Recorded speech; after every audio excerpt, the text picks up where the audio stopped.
Alléluia, frères et sœurs, je suis le pasteur Sangsugli de la 7e paroisse. Je rends toute grâce et toute gloire à notre bon Dieu le Père et qui m'a rencontré et qui a conduit ma vie sur le meilleur sentier jusqu'à ce jour. Et je remercie profondément notre bien-aimé pasteur principal qui m'a aimé, qui a eu confiance en moi, qui a prié pour moi, me permettant de me tenir aujourd'hui sur cette chair précieuse pour partager ce témoignage. Donc, je suis né à Yongwang dans le Jongnam, étant la plus jeune des 6 frères et sœurs, 3 filles et 3 fils et 3 filles. Notre dernière demeure était une chaleureuse maison de chaume dans un village de montagne appelé Dessoul. C'était une montagne orientée vers le sud, avec une petite clôture de bambou dans la cour, avec un jardin à proximité, un petit puits. Et d'un côté, il y avait une montagne au sud et une autre assez haute à l'est. Et étant enfant, avant l'âge de l'école élémentaire, avant l'âge de l'école primaire, j'ai regardé chaque matin le soleil se lever de la haute montagne de l'est et se coucher chaque soir au-dessus des lointaines collines de l'ouest en contemplant le magnifique coucher du soleil, le ciel bleu infini, inaccessible. J'ai pensé souvent, si je montais au sommet de cette montagne de l'est, pourrais-je toucher le ciel? Lorsque j'avais 7 ans, j'ai demandé à ma mère, maman, est-ce que Dieu m'a laissé tomber du ciel dans notre cour et tu as couru pour me recevoir des mains? Je me souviens encore comment ma mère a souri à ma cette question et dit, oui, c'est exactement ainsi. Si j'étais né comme le premier ou le deuxième enfant, je n'aurais probablement pas posé une telle question. N'ayant jamais vu des frères ou des sœurs plus jeunes venir au monde, je pense que j'étais simplement curieuse de savoir comment j'étais venue à l'existence dans ce monde. Lorsque j'étais en classe de 3e année, mes parents moururent prématurément des suites de maladies chroniques. J'ai déménagé alors à Bangchong-dong, dans le district de Gwanak-gu à Séoul, là où mes frères et sœurs aînés étudiaient et nous commençons à bâtir notre vie ensemble à partir de rien. Même sans nos parents, nous restâmes étroitement unis, travaillant et étudiant en même temps, et nous grandîmes en nous encourageant les uns les autres. Au milieu de tout cela, mon entrée à l'école secondaire fut retardée, ce qui me rendit plus âgé de 3 ans que mes camarades de classe. Pourtant, vivre avec mes frères et sœurs en des temps si difficiles ne laissait aucune place pour ressentir l'absence de mes parents. Parce que nous étions si occupés et que nous nous soutenions les uns les autres, la pensée d'avoir une vie malheureuse ne traversait jamais mon esprit. Puis, en 1978, lorsque j'avais 16 ans et que j'étais en première année d'école secondaire, une amie me conduisit à l'église, pensant qu'aller à l'église m'empêcherait de pécher, m'aiderait à vivre une vie meilleure que les autres, serait bénéfique à mes valeurs ainsi qu'à ma vie.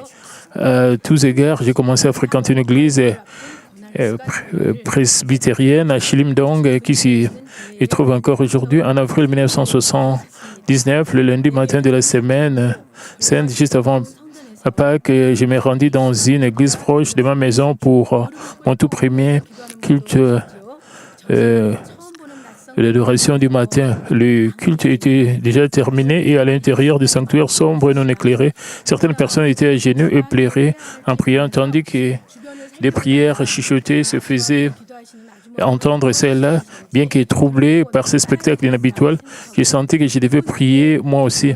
Ne cherchant comment ni quoi prier, j'ai regardé autour de moi et j'ai pensé que j'écouterais ce que disait la dame qui priait devant moi afin de l'imiter. Je me mis à genoux derrière elle et j'écoutais attentivement et je l'entendais prier, s'il te plaît, guéris nos esprits brisés.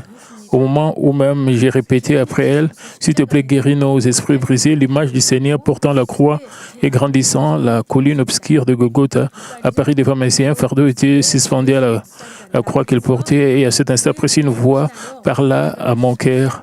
Ce fardeau est la charge de tes péchés, dit-elle. J'ai porté cette croix pour ôter tes péchés. Alors, les larmes commencèrent à couler de mes yeux comme d'un robinet ouvert. De ma bouche, Et une confession ne cessait de jaillir. Seigneur, tu as porté la croix à cause de mes péchés. Seigneur, je suis une pécheresse. S'il te plaît, pardonne-moi. Environ 30 minutes passèrent de cette manière. Pensa, oh, c'est l'heure de l'école. Je devrais me dépêcher de rentrer à la maison et de me préparer. J'ai terminé ma prière et j'ai quitté l'église vers 6h30 du matin. En ce lundi matin de la semaine sainte, en avril 1979, le chemin du retour de l'église semblait entièrement différent. Les feuilles vert tendre des peupliers étincelaient intensement sous le soleil éblouissant du matin. J'avais le sentiment que mon cœur était devenu semblable à ces feuilles fraîches et translucides et limpide, pur et purifié. Le monde que je voyais chaque jour me parut soudainement tout nouveau, comme si je l'appris plus tard. Ce fut la merveilleuse transformation vécue par une âme née de nouveau d'eau et d'esprit. Cependant, n'ayant aucune connaissance biblique à l'époque, je ne comprenais pas ce que cet événement signifiait. J'ai commencé simplement à fréquenter l'église avec plus de fidélité et de joie qu'auparavant. Par la suite, je fus baptisé, j'ai commencé à donner la dîme et j'ai jouissé d'une heureuse vie chrétienne, recevant la grâce à travers les sermons du pasteur. J'assistais également à l'étude biblique de l'école secondaire où j'ai rencontré une nouvelle enseignante. Cette enseignante se trouvait être la troisième sœur aînée du berger. Dès lors, elle devint mon mentor dans la foi pour les 2 années suivantes. Un jour, j'allais voir mon enseignante à sa maison et sa fille dit « La maman n'est pas à la maison, elle est allée à la maison de mon oncle à Goumondonk. » Elle ajouta « Mon oncle prie tellement qu'il gêne plus de jours qu'il ne mange et l'on dit que Dieu l'utilisera comme un serviteur d'une puissance de feu. » Une autre fois que je lui rendu visite, une jeune fille d'environ 5 ans était là. Mon enseignante me l'a présentée en disant Sang-suk, voici ma nièce Sujin. Elle est si jeune, mais elle aime tellement Dieu. Elle prie bien, elle évangélise bien, elle mémorise bien le verset de la Bible et elle est très éveillée. Cette petite fille est aujourd'hui notre pasteur principal qui nous conduit, vous et moi, vers la Nouvelle Jérusalem.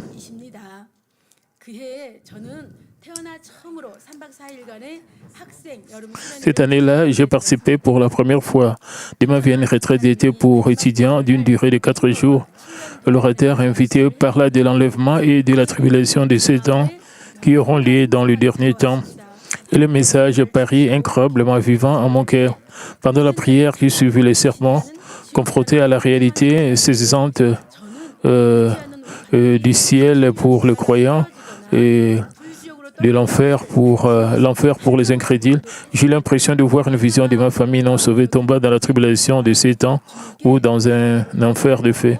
J'ai répandu mon cœur en pleurs et j'ai prié, j'ai supplié le Seigneur de sauver ma famille, sentant qu'il était absolument inacceptable que je sois sauvé et que j'aille au ciel tandis que mes frères et sœurs allaient en enfer. À partir de ces jours, l'évangélisation de la famille fut gravée sur mon cœur. Après la retraite, ma vie de prière commençant sérieusement. Mon enseignante, qui était mon mentor, soutient mes prières pour l'évangélisation de ma famille et m'introduisit en détail sur la lecture de la Bible, la prière, le jeûne et le régime d'après-jeûne, m'expliquant pour briser le lien des incrédules et les ramener au Seigneur. Nous devrions accumuler beaucoup de prières et de jeûnes. Et dès lors, même tout en fréquentant l'école, je faisais de temps à autre des jeûnes de 3 jours et j'ai commencé à assister diligemment aux prières du matin dans une église proche de ma maison. En conséquence, ma famille commença à me persécuter et me dit de ne pas être si passionné. Mais plus ils le faisaient, plus j'ai prié pour leur salut avec des larmes. Mes années d'école secondaire furent passées de manière fructueuse et significative. J'ai assisté à de nombreuses réunions de réveil pour recevoir les dons de langue. Je formais un club chrétien avec l'aide d'amis et d'un enseignant. Nous nous rassemblions après l'école pour prier à haute voix et évangéliser. Et j'étudiais avec ardeur. Après avoir obtenu mon diplôme de l'école secondaire, j'entrais, donc après avoir terminé le collège, j'entrais dans un lycée situé à Songdo. Song Buk-dong. L'école était à une longue distance de ma maison à Bongchong-dong, exigeant que je parte à 6 heures du matin pour éviter d'être en retard.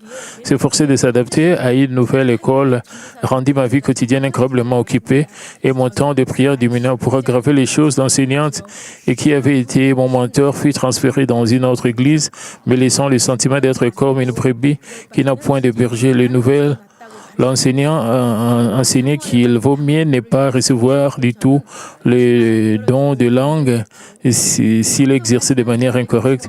Ayant prié avec ferveur en langue, j'ai perdu ma plénitude et je me sentais affligé. Je vivais ma vie des fois sans joie.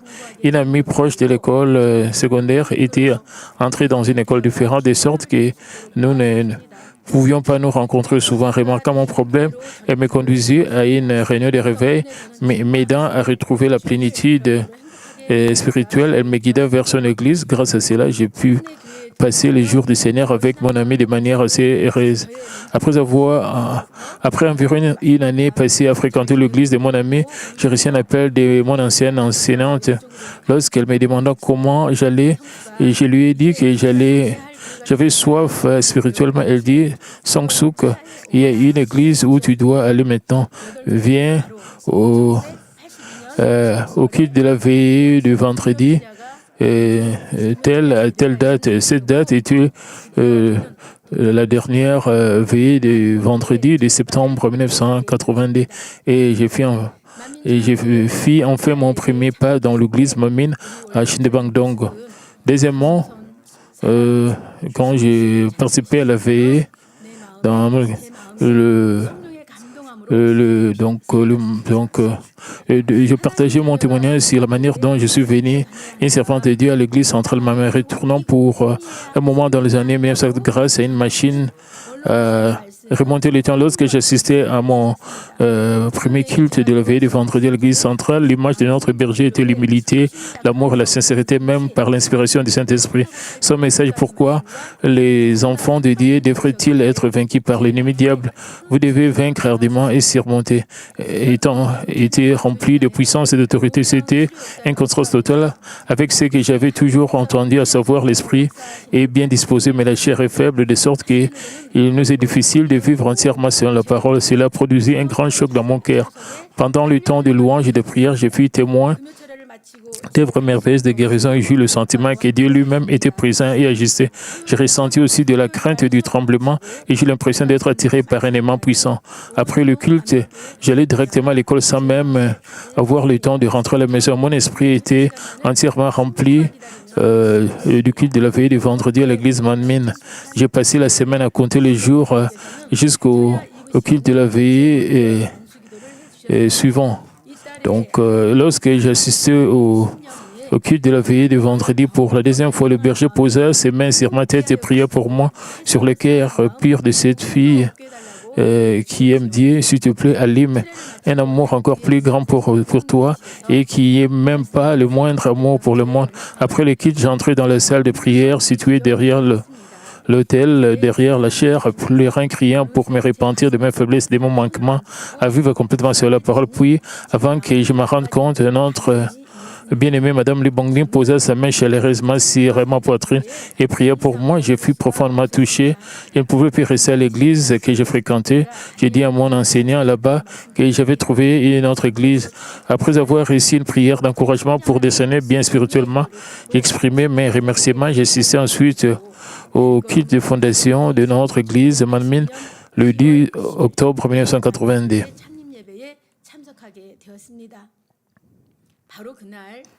En ce jour même, je deviens membre de l'église centrale Manmin. Et depuis ce moment, jusqu'à ce que je devienne une servante de Dieu, ma vie de foi fut remplie de la plus grande plénitude, sans aucune épreuve ni tentation. J'allais à l'école à 6 heures du matin, j'ai terminé les cours, j'ai travaillé à mon emploi à temps partiel et à la bibliothèque après l'école. Je finissais enfin mon programme quotidien après 9 heures du soir. Alors, je me dirigeais vers l'église. J'oubliais toute la fatigue dans l'attente de rencontrer mon Dieu, le Père, dans la salle de prière. Quand j'arrivais à l'église, après 22 heures, j'ai prié jusqu'au moment, juste avant le dernier bis. Les sons de mes propres prières offertes à Dieu, le Père résonnait si clair et si beau, même à mes oreilles, et j'étais profondément touché comme si ma voix atteignait le trône du Père. Chaque jour, j'attendais ce temps de prière. En décembre 1982, en célébration de Noël, notre Église organisa son tout premier concours de louanges de famille. En regardant les familles évangélisées participer au concours de louanges, mon désir pour l'évangélisation de ma famille fut embrasé. J'enviais non seulement le vainqueur, mais chaque famille qui prenait part à l'événement. J'enviais le prix généré, mais par-dessus tout, j'enviais véritablement les familles d'être ensemble. Et ce jour-là même, avec le désir ardent de gêner jusqu'à ce que la réponse pour l'évangélisation de ma famille vienne, j'entrais dans un gêne d'une durée indéterminée. Connaissant mon cœur résolu à gêner jusqu'à ce que je reçoive la réponse, le berger ne me demanda ni pourquoi, ni pour quel sujet de prière je gênais. Au lieu de cela, il me demanda simplement combien de jours je gênerais. Et je répondis, je ne sais pas, je n'ai pas fixé de date. Le Saint-Esprit me rappela des choses auxquelles je n'avais pas pensé ni que je n'avais réalisé, me conduisant à offrir de nombreuses prières de repentance. À cette époque-là, ma maisonnée était grande, mon frère aîné était marié, avait des jeunes enfants et ma sœur célibataire ainsi que mes deux frères aînés vivaient tous ensemble.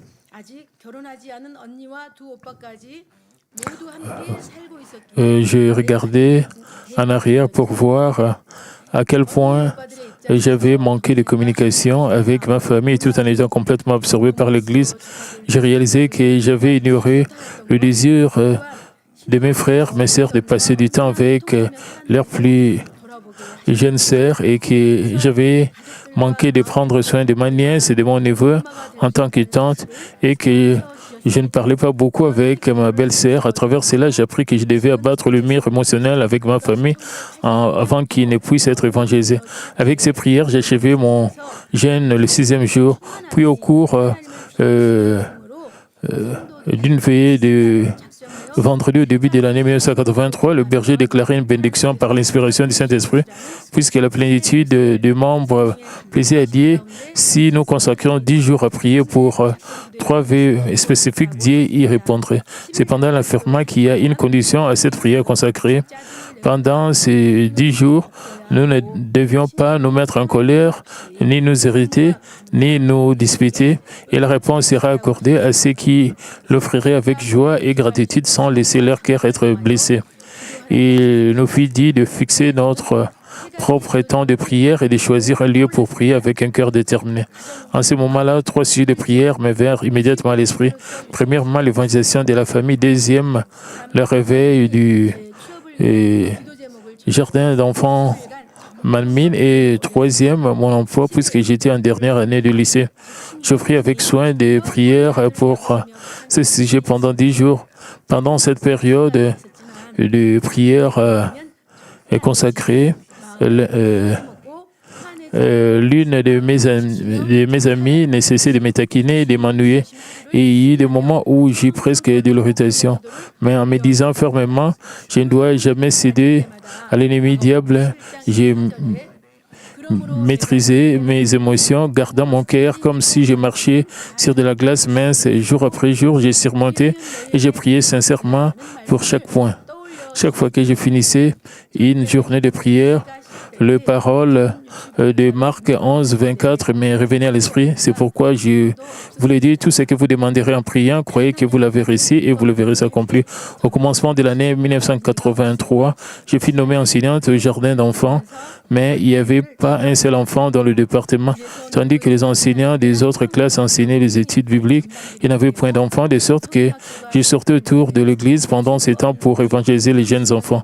Comme j'appelais et ressemblais un à un les membres qui jouaient dans le rue, le nombre des enfants du jardin d'enfants s'accrit jusqu'à 30 au moment où la première moitié de l'année fut passée et que l'école biblique d'été commença.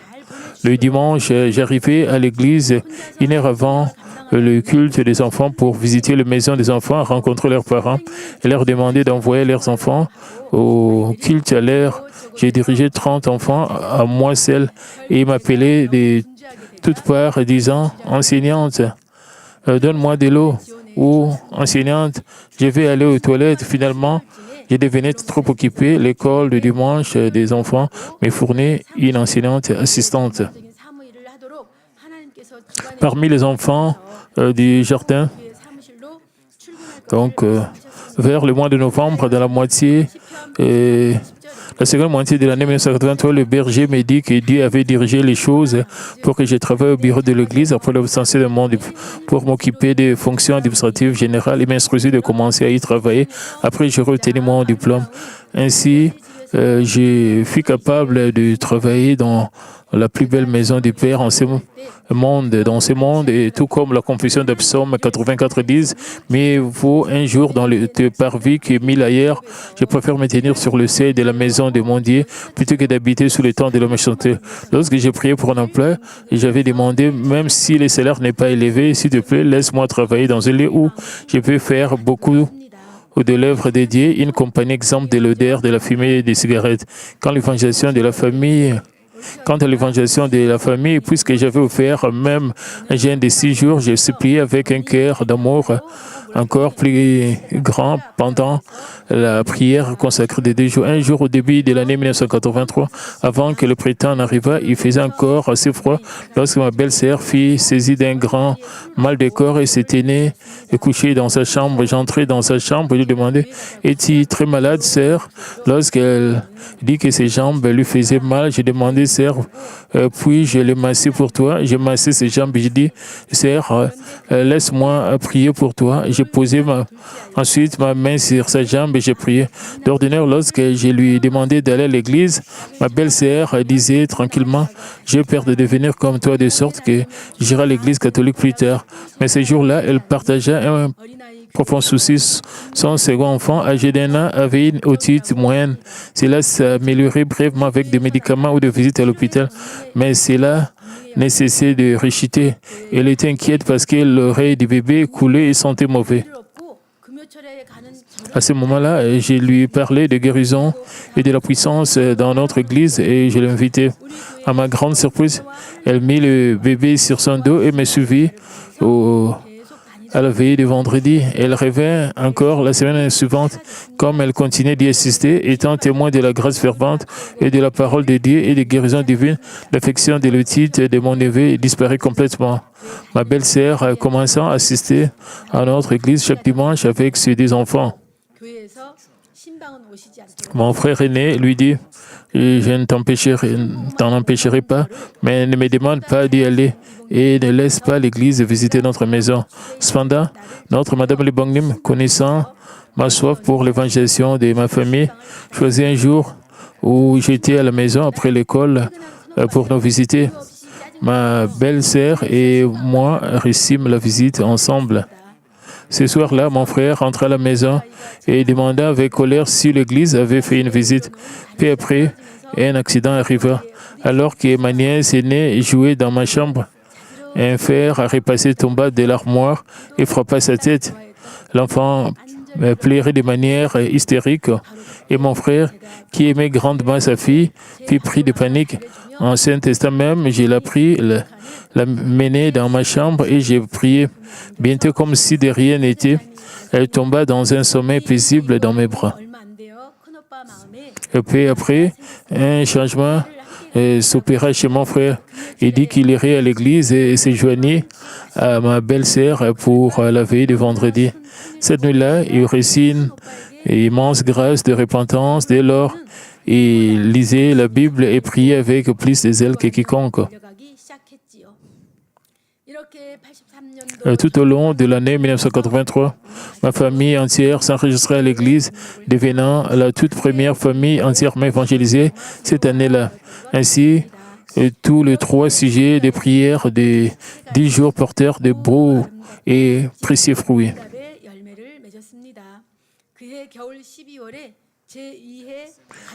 En ce mois de décembre, Notre famille entière participait au deuxième concours de louanges des familles. Le vœu qui m'avait rempli d'une profonde envie et d'un grand désir un an auparavant s'était enfin réalisé. Un jour, alors que notre famille menait ensemble une vie chrétienne, le berger visita notre maison en utilisant Romains 5, 3, 4 qui déclare « Bien plus, nous nous glorifions même des afflictions, sachant que l'affliction produit la persévérance et la persévérance la victoire dans l'épreuve et cette victoire l'espérance. » Il donna de l'espérance à notre famille qui luttait financièrement et dit que nous serions bénis à travers nos épreuves. Et il m'encouragea aussi, disant que j'avais travaillé avec Herder et m'a dit de me préparer à devenir une servante du Seigneur. Et troisièmement, ceci concerne ma vision et les épreuves que j'ai affrontées dans le ministère. Le 1er janvier 1984, j'ai mis fin à ma vie de membre régulier et j'ai fait mon premier pas en tant qu'ouvrière officielle de l'Église. J'ai commencé le travail administratif recevant les directives directement des bergers.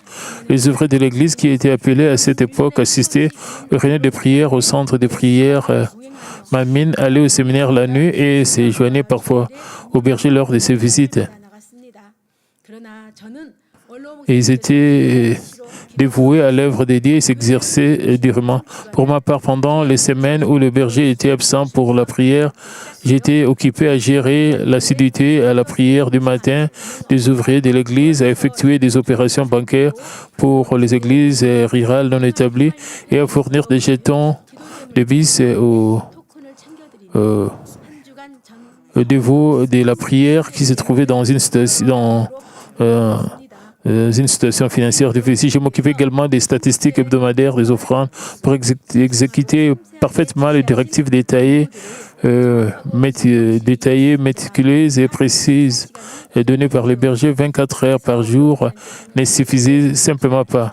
Ainsi, le berger m'a dit d'achever le séminaire en ligne car je n'avais pas le temps d'assister aux cours. À cette époque-là, le département de l'Église n'était pas spécialisé comme aujourd'hui. Il n'y avait ni système informatique, ni calculatrice électronique. Ayant obtenu mon diplôme d'un lycée commercial, j'ai calculé les statistiques des offrandes en utilisant un boulier. Ma journée commençait par la prière du matin et s'est terminée vers 22 heures après l'achèvement de toutes les tâches du dîner et de la prière personnelle. Bien que le berger m'exhortait à prendre un jour de repos pendant la semaine, ce n'était pas chose facile en réalité. Un soir, après avoir fini mon travail quotidien, j'étais à genoux en prière dans le sanctuaire selon ma coutume. Soudain, je vis le pan d'un vêtement se traîner devant mes genoux. Une voix parla à mon cœur.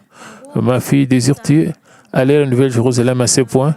À ce moment-là, j'ai senti, c'est le Seigneur. Saisissant désespérément sa robe dans mon cœur, je répondis avec une innocence enfantine, pensant c'est ma chance. Pendant que le Seigneur est devant moi, je dois obtenir sa promesse de m'amener à la Nouvelle-Jérusalem. Oui, c'est exact, Seigneur. Je vais réellement aller à la Nouvelle-Jérusalem où tu es. Alors le Seigneur dit, ma fille, mon désir est que tu viennes là-bas est plus grand que ton désir d'y venir. À mon plaidoyer ardent, alors Seigneur, s'il te plaît, assure-toi de m'y amener. Il répondit, c'est pas n'importe qui peut y aller. Seuls ceux qui surmontent des épreuves de fait et toute espèce de difficulté peuvent y entrer. J'ai prié. Seigneur, j'ai peur des épreuves, des faits et des difficultés, mais je vais toujours aller à la Nouvelle-Jérusalem, puisque tu es tout-puissant, bien que je ne le puisse pas. S'il te plaît, raffine-moi à quelqu'un qui le peut. S'il te plaît, façonne-moi de nouveau et rends-moi nouvelle, afin que je puisse sûrement y aller.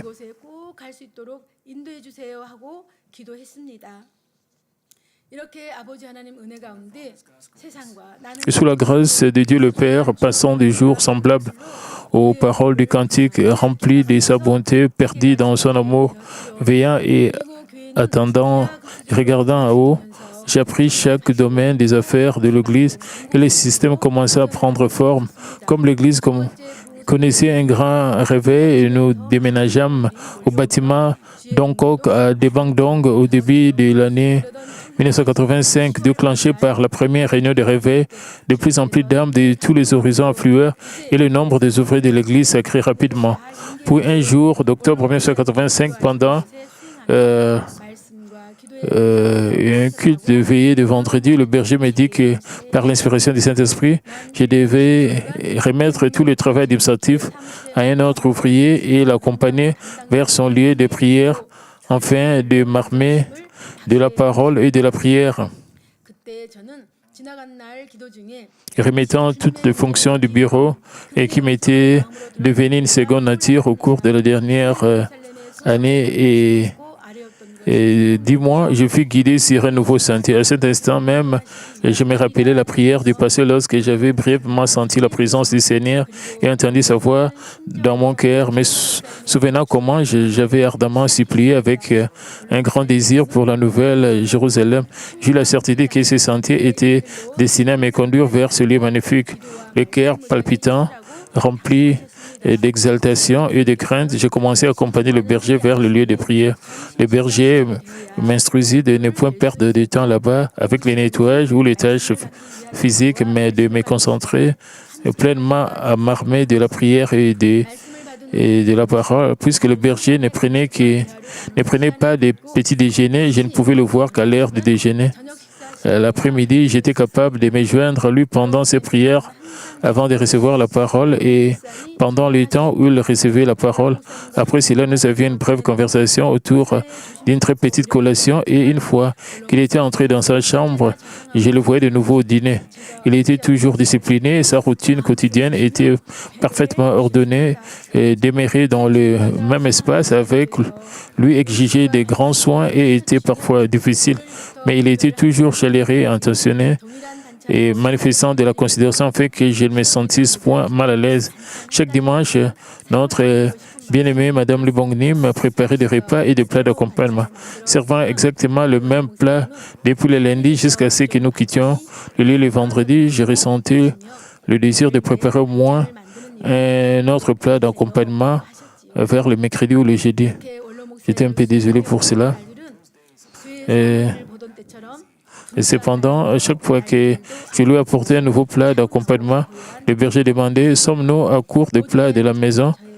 et disait « S'il te plaît, ne fais pas de plats d'accompagnement supplémentaires juste pour moi. » Ces jours passés à les servir n'étaient pas occupés comme mon temps au bureau de l'église. C'était un environnement calme et paisible.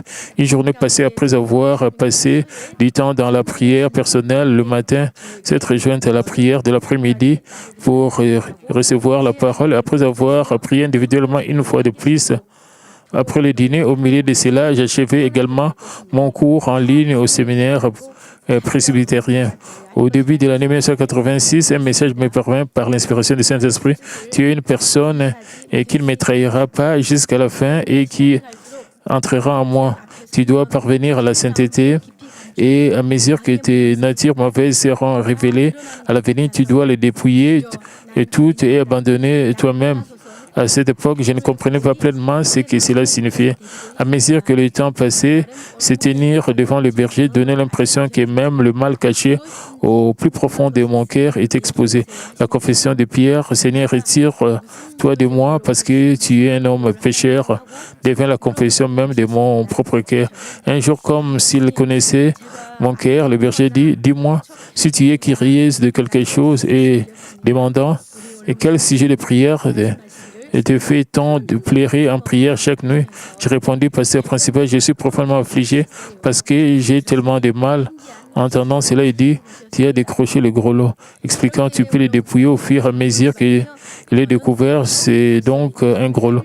Béni par cet encouragement, je me consacrais encore plus ardemment à prier pour la circoncision de mon cœur.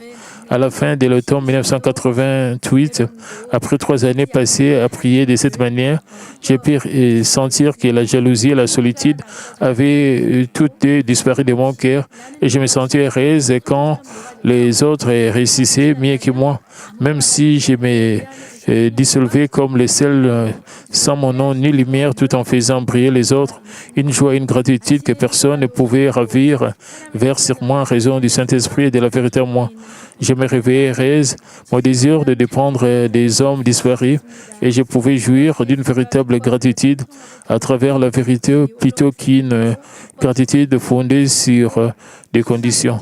Comme je me réjouissais et louais et priais ainsi, le berger se réjouissait lui aussi.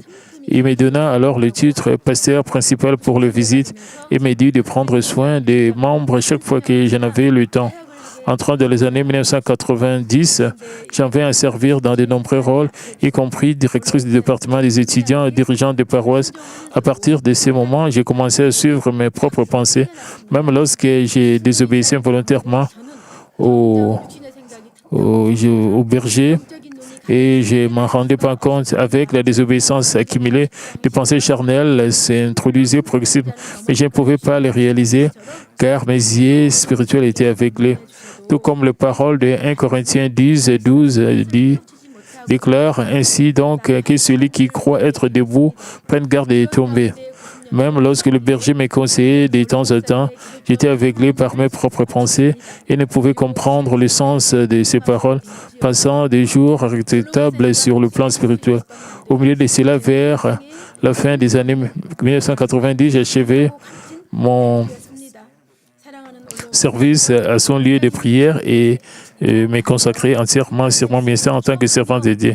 Les jours que j'ai passés avec lui furent les jours les plus précieux, le plus de ma vie et que je ne pourrai jamais oublier. J'ai langui sincèrement après les jours glorieux où je pourrais sûrement aller là où se trouve mon berger bien-aimé, mais remémorant les jours passés sur cette terre, frères et sœurs, l'amour de Dieu, le Père m'a conduit à travers une transformation de repentance par les épreuves. Il n'y a probablement pas un seul membre de ma mine qui n'ait pas de précieux souvenirs avec le berger. Parfois par ses yeux profonds et pleins d'amour, parfois par ses paroles chaleureuses de conseils, il remplissait nos cœurs de l'amour chaleureux de Dieu le Père. J'ai mentionné plus haut que comme je prenais de nombreuses missions au début des années 90, je m'appuyais sur mes propres pensées, j'accumulais des petits et grands actes de désobéissance et qui arrêtaient ma croissance spirituelle pendant ces temps, bien que je gardasse fondamentalement ma position, que j'accomplisse mes missions données et je ne cessais jamais de m'armer de la parole de la prière. Je manquais de parvenir à la circoncision de mon cœur.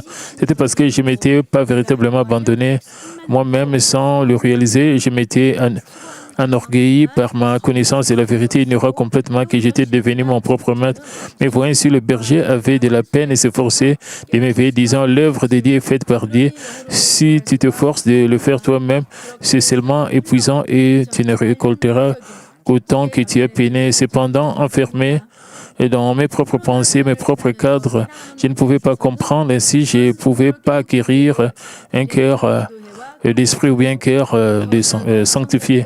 Le temps passa et en 2018, nous fûmes confrontés à une période de bénédiction à travers les épreuves de l'Église, traversant la pandémie de COVID-19. Notre Madame Lebongnim n'épargnait aucun effort pour réveiller tous les membres à travers les réunions de prière en ligne et alla même jusqu'à tendre la main au sanctuaire et Église branche. Elle fit descendre le feu du Saint-Esprit allumant le feu de la prière. Pendant ce temps, Madame Lebongnim m'apparut en songe et m'éveilla d'un sommeil très profond. La regardant, je me repentis dans le songe disant « Je suis désolé, j'ai tellement échoué dans la circoncision de mon cœur. » Plus tard, juste après la retraite d'été à la fin du mois de juillet 2022, j'ai contracté le COVID-19 en raison d'une forte fièvre et de la soif et de l'insomnie. Je ne puis même pas assister à la retraite en personne. J'ai participé depuis ma maison en utilisant mon téléphone.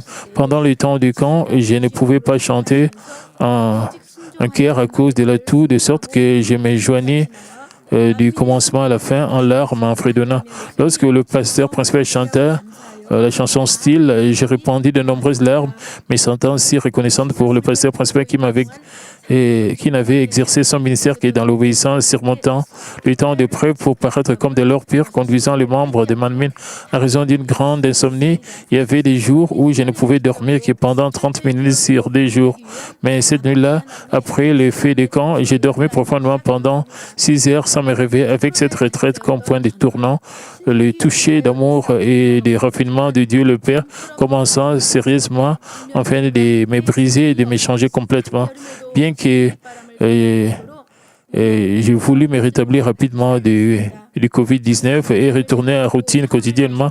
Mon rétablissement filant, je souffrais d'insomnie, de manque d'énergie et des symptômes post-Covid, y compris un refroidissement dans mon corps si grave que je devais éviter la prise d'un ventilateur, même au milieu de l'été. Comme la vie normale était difficile, j'ai envisagé de prendre un congé de maladie ou un congé de présence, mais en tendant l'encouragement de mes collègues pasteurs à surmonter par la foi, j'ai résolu de persévérer. Au milieu de cela, la pandémie prit fin et le travail régulier de l'Église reprit.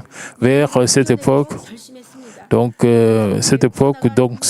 d'Oxandong, où je vivais, connut soudainement un essor des spéculations foncières en raison des réaménagements et le prix des maisons montant en flèche. Donc, le prix des maisons avait augmenté. J'en viens à vendre ma maison à un bon prix et acheter une demeure, une maison à Buncheon et à m'y installer. Ayant toujours vécu près de l'église pendant 40 ans, s'adapter à un trajet qui prenait plus d'une heure ne fut pas une tâche facile. Pourtant, je faisais de mon mieux chaque jour pour accomplir mes devoirs. Comme je m'appuyais complètement sur Dieu le Père chaque jour, surmontant même mes limites physiques et gardant ma position, mon cœur commençait à se rétablir en conséquence.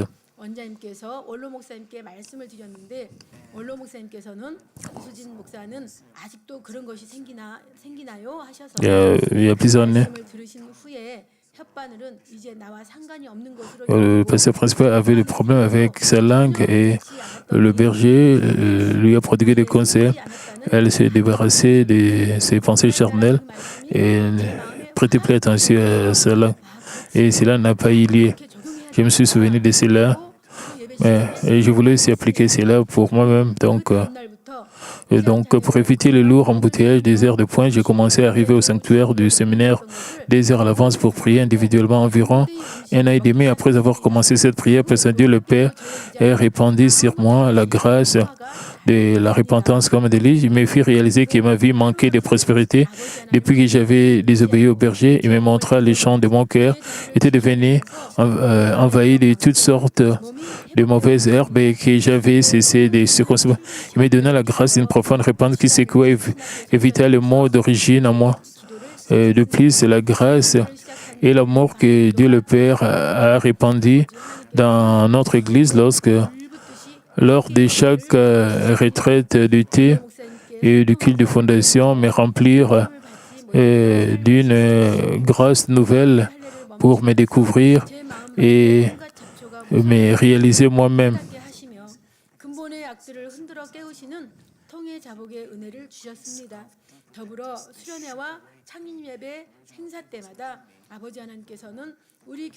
Donc, comme je le disais, de plus, la grâce et l'amour que Dieu a répandu dans notre Église lors de chaque retraite d'été et le culte de fondation, le culte d'anniversaire, me remplir d'une grâce nouvelle pour me découvrir et me comprendre à travers le précieux message proclamé par le pasteur principal tel que les œuvres du corps que l'homme doit rejeter, cultivant le champ du cœur revêtez-vous de toutes les armes de Dieu, une vie d'auto-réflexion et trouver les mauvaises réponses. Je m'analysais moi-même, trouvant ce qui était mal, cherchant quelle réponse donner ensuite, découvrant le domaine où j'insistais sur mes pensées, apprenant à ne point m'inquiéter, m'efforçant de m'appuyer sur le Saint-Esprit à chaque moment. Je suis éveillé. Et spirituellement, de plus en plus, j'ai réalisé qu'un ministère où je devenais le maître et m'appuyais sur mes propres pensées, perdant la foi pure d'une obéissance absolue au Seigneur et au berger, n'était pas erré. Maintenant, j'échange pour revenir à une vie d'obéissance où le Seigneur et le Saint-Esprit sont mes maîtres. Je réclame de nouveau une foi, de véritable bonheur, de joie, de gratitude. Je rends toute reconnaissance et gloire à notre tendre Dieu le Père qui m'a éveillé de mon sommeil spirituel à travers une brève épreuve. Donc, mes bien-aimés, nous ne devons jamais oublier l'amour suprême de Dieu le Père pour Malmine, car il n'a jamais cessé pendant 44 ans pour nous conduire invariablement vers la Nouvelle Jérusalem.